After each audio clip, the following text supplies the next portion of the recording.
Oi, gente! Canal YouTube Eli Correia Oficial, o canal da saudade, o canal do Oi, gente, Eli Correia. Eu quero que você mande a sua carta. Eu peço para você enviar a sua história. Eu quero narrar também a sua história aqui no canal YouTube. É carta saudade elicorreia@gmail.com. Não esqueça que nós temos toda semana, toda segunda-feira às 19 horas, o nosso podcast do Eli Correia, sempre com convidados especiais. E por favor, dê aquele like, faça aquele joinha e acione o sininho. Estou contando com você para chegarmos a 1 milhão de inscritos. E no canal YouTube Eli Correia Oficial, o sítio assombrado e o espírito perturbador. Me chamo Guilherme, moro na cidade de Embu Guaçu. Desde pequeno eu ouço as suas histórias, Eli Correia. Minha mãe e minha avó sempre foram suas fãs. E por causa delas, isso acabou virando rotina na minha vida também. Sempre gostei das cartas voltadas para o terror. E aqui, no canal YouTube, no seu canal, vou contar um fato real que aconteceu comigo e com a minha família há alguns anos. Na época, morávamos numa casa no centro da cidade, no centro de Embu Guaçu. Mas meu falecido avô, o seu Geraldo, que era mineiro, e sempre sonhou em viver em um lugar com espaço, com plantação, começou a procurar uma casa para trocar pela nossa. E não demorou muito, apareceu um casal interessado na troca. Desde o início achamos estranho. O casal parecia ter pressa em sair da casa onde eles moravam, o que nos causou alguma desconfiança, já que o lugar era simplesmente maravilhoso.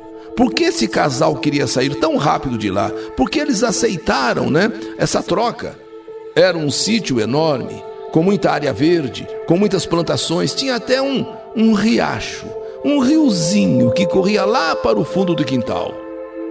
Afinal, era tudo o que o meu avô sempre quis. Mesmo achando aquilo um tanto suspeito, meu avô não pensou duas vezes. Resolveu toda a documentação rapidamente e nós mudamos para lá. Éramos 5 pessoas, eu, meus pais e meus avós. O sítio tinha 2 casas. Os meus avós ficaram na casa de cima e eu com os meus pais na casa de baixo. Na primeira semana era só alegria. Meu avô e meu pai cuidaram de fazer algumas reformas necessárias no local. Meu avô construiu um fogão de lenha, uma churrasqueira, e tudo ali parecia um sonho. Ficou um lugar muito bonito mesmo de se ver e de se ficar, um local maravilhoso para se morar.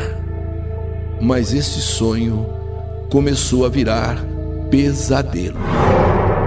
Certa madrugada, minha avó Maria se levantou para ir ao banheiro. Fez o que tinha que fazer, apagou a luz e voltou para a cama.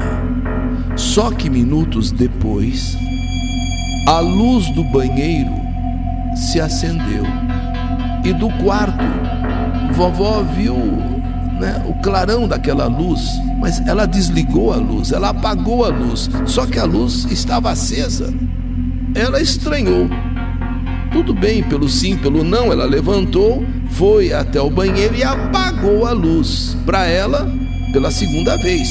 Mas o que teria feito a luz se acender sozinha? Bom, assim que voltou a se deitar, uma luz começou a brilhar por baixo da porta do quarto. Mesmo assustada, vovó tentou ignorar e dormir.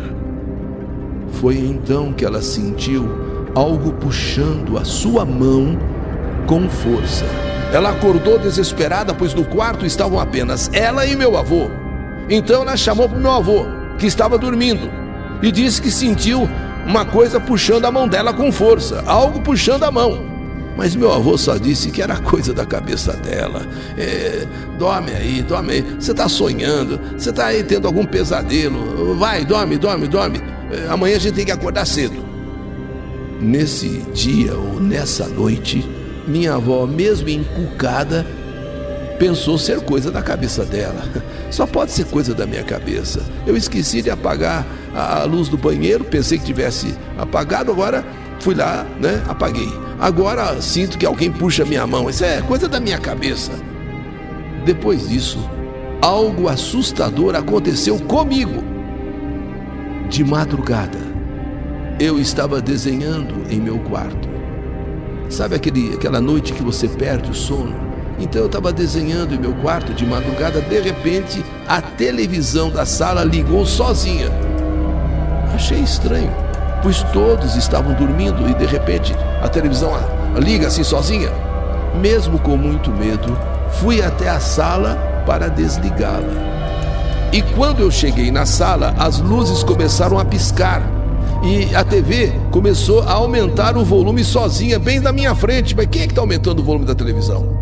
Eu fiquei paralisado por alguns segundos e depois desliguei a televisão correndo e voltei correndo para o meu quarto. A partir daí, os acontecimentos sobrenaturais só aumentaram e pioraram. O rádio ligava sozinho no meio da madrugada, mas sabe, alto, volume alto, luzes piscavam, luzes acendiam, luzes apagavam, ouvíamos barulhos inclusive de correntes se arrastando no porão da casa. Certo dia, olhando no espelho do banheiro, sim, mamãe reparou que havia uma sombra de capuz preto. Sim, a sombra de uma pessoa de capuz preto apareceu no espelho e de repente desapareceu. De fato, as coisas andavam estranhas por ali. Mas, para os meus avós, aquilo era coisa normal. Não está acontecendo nada. É que, sabe, vocês estão colocando minhoca na cabeça.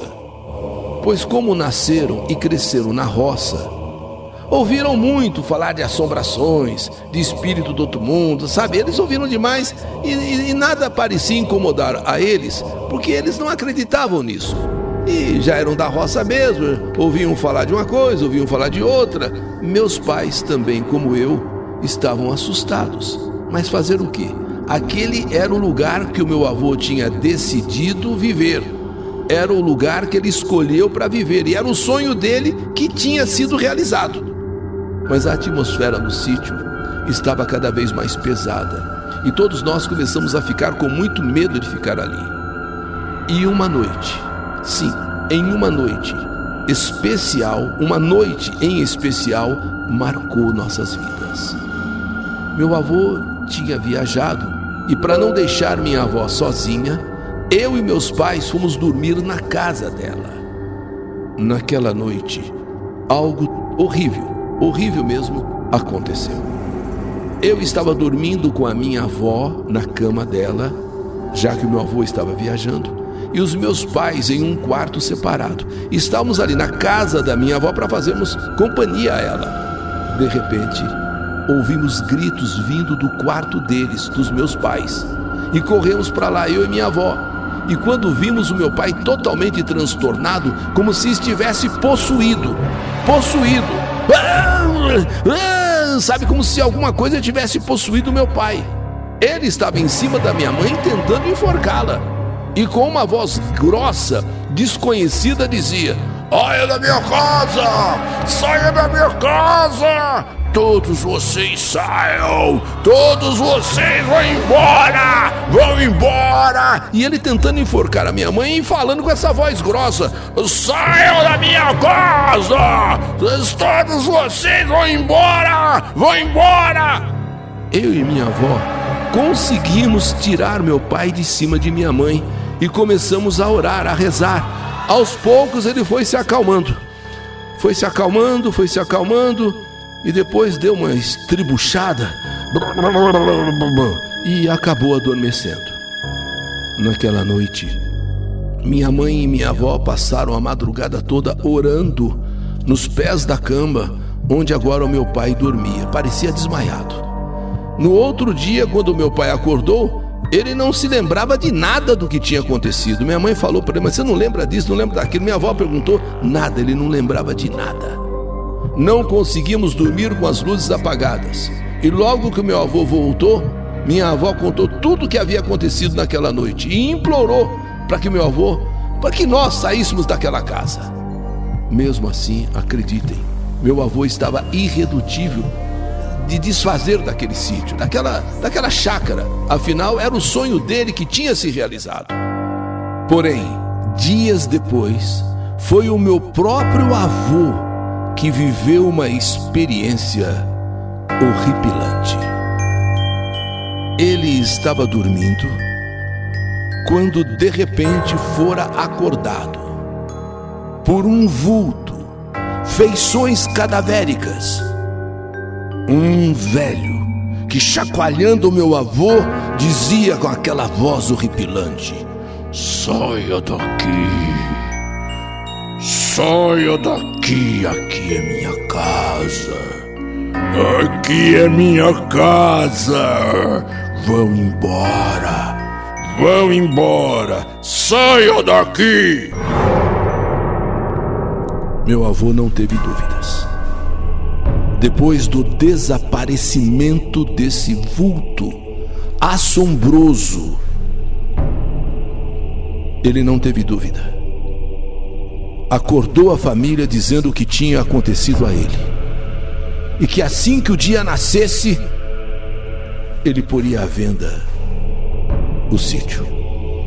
Acabou a sua história com aquele sítio. Acabou.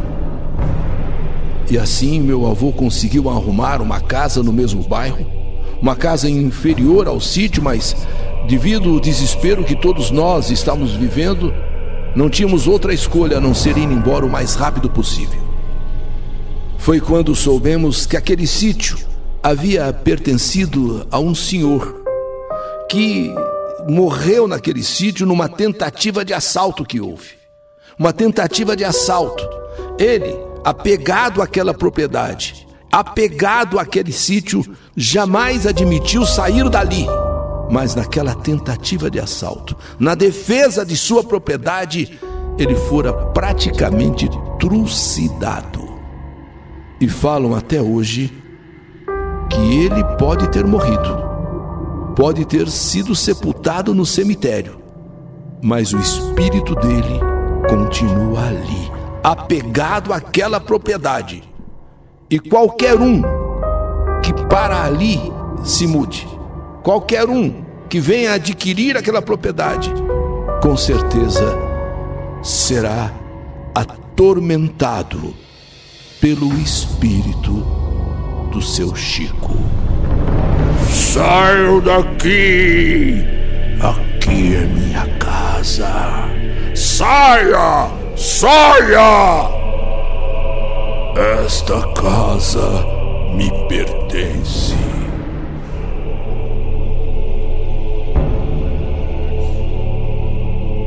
Essa é a minha história. História que a vida escreveu. Eu sou Guilherme, aqui de Embu Guaçu. Que saudade de você! O Sítio Mal Assombrado e o Espírito Perturbador. História do canal YouTube Eli Correia Oficial.